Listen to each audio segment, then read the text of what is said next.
Hey guys, Chris, Nichols Retirement Empire. I was thinking, my wife started her cooking channel because she wanted to leave behind, some memories of her cooking so that my daughters, when they got older, could look back and see how their mother cooked and know, how to cook all the things that we like to eat. So I started thinking, I've got some memories and some information that might come in useful later, in the future of the world that my daughters may need to know. So I'm gonna tell you about one of them, and this is hard to hear. It's something that's it's kind of difficult to grasp for you young people, but it's all true. When I was growing up, and you're gonna think this is like child abuse or something, but it's not. It's not child abuse. It's just the way everybody, was treated back then. But in our house, we had what was called a telephone, and there was one telephone in the house. It was attached to the wall, and if you were lucky, there would be a cord attached to the phone which plugged it into the wall, which gave you a little bit of freedom to walk away from the wall, maybe move the phone around, maybe 10, 15 feet. If you were really lucky, attached to the phone, there would be a cord, another cord, that was flexible, and that cord could be stretched out, and you could walk away from the phone receiver, which was attached to the wall, and you had a little bit of freedom. If you had one of the really super long cords, you could walk as far as 30, 40 feet away from that phone. The phone didn't remember anything. The telephone did not take any messages. If somebody called you on your telephone and you weren't there, you didn't even know. You didn't even know they called you at all. Until maybe you saw them later on and they said, "Hey, I tried to call you yesterday." And you'd go, "Wow, really?" It was all very primitive. When they called you on the telephone, there wasn't anything on that phone, that telephone, that showed you who it was calling you. It was a total crapshoot. It could be anybody. Anybody. It could be your girlfriend, your boyfriend. It could be the police. It could be a bill collector. You had no clue. It could be anybody. It could be somebody you didn't even want to talk to. And now you have answered the phone and you're talking to them. What are you going to do now? Oh, it was scary. It was a scary proposition. If you decided to call somebody on the telephone, you couldn't just take your fingertip and touch something. There was a dial on it, and it had little holes for your finger. You'd have to stick your finger in that dial hole. You'd have to turn it, and it didn't just turn. It took some force to turn it,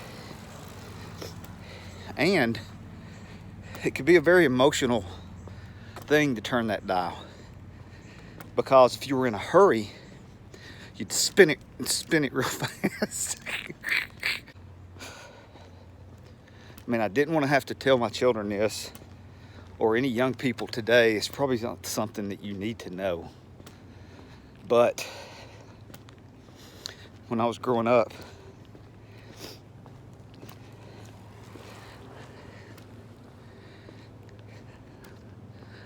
I had to memorize phone numbers. Every person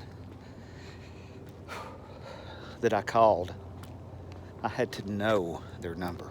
It said your telephone didn't remember anything, not a single thing, because everybody answered their phone. Phone rang, you answered it every time. I know that sounds crazy and foreign to you, but every time the phone rang, we would answer it. Most of the phones were in the kitchen. Actually, almost all the phones were in the kitchen. I guess because back then, my mother and our mothers used to do something we call cooking. And a lot of them like to talk on the phone, telephone. And so they would talk on the phone while they were cooking a lot for hours. And if the phone rang and you were down in the den or you were up in your bedroom or you were outside on the porch and you heard the telephone ring, sometimes we would actually physically run. We would have to run. Okay. We would have to run to get to the phone. If your mom was talking to her mama on the telephone, or her sister, or one of the ladies at church, I don't even want to tell you this. I don't even want to tell you this part. You could not talk on the phone. Two people couldn't talk on the phone at the same time. There was one phone. Even if you had multiple phones in your house, like even if you were rich and you had a phone in your kitchen, and maybe your parents had a phone in their bedroom, which most people did not, but let's say you were really, up in society and you had two telephones. There was only one line. I know this is hard for you to understand. There were physical lines. Everything was attached by something physical. The phone was, and if your mama was talking on the phone and you picked up the other phone in the house, all you would hear is your mama talking to her sister. And you'd have to hang up. And you couldn't talk on the phone. You had to do something that we used to call waiting. You'd have to wait until your mama got through talking. This upsets me even until today. When you talked on the telephone, everything, all the communication was what we used to call aloud. It was out loud. So your mom and dad might be sitting 2 or 3 feet from you.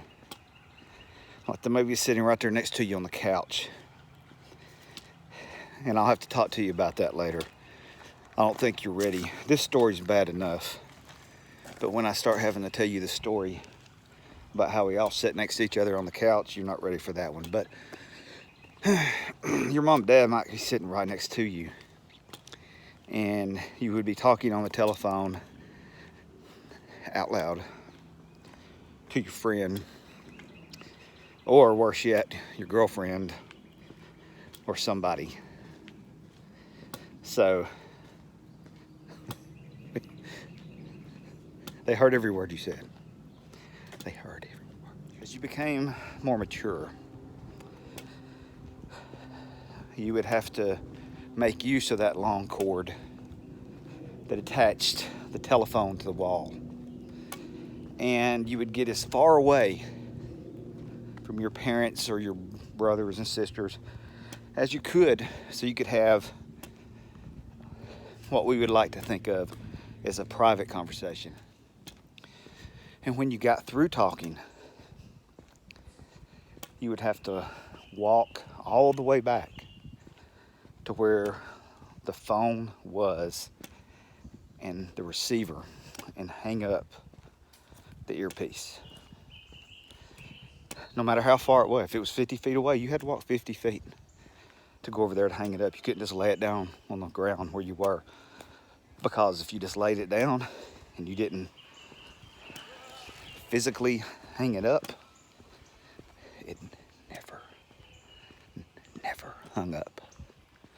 But if you got mad, this was pretty cool. Can't do this now.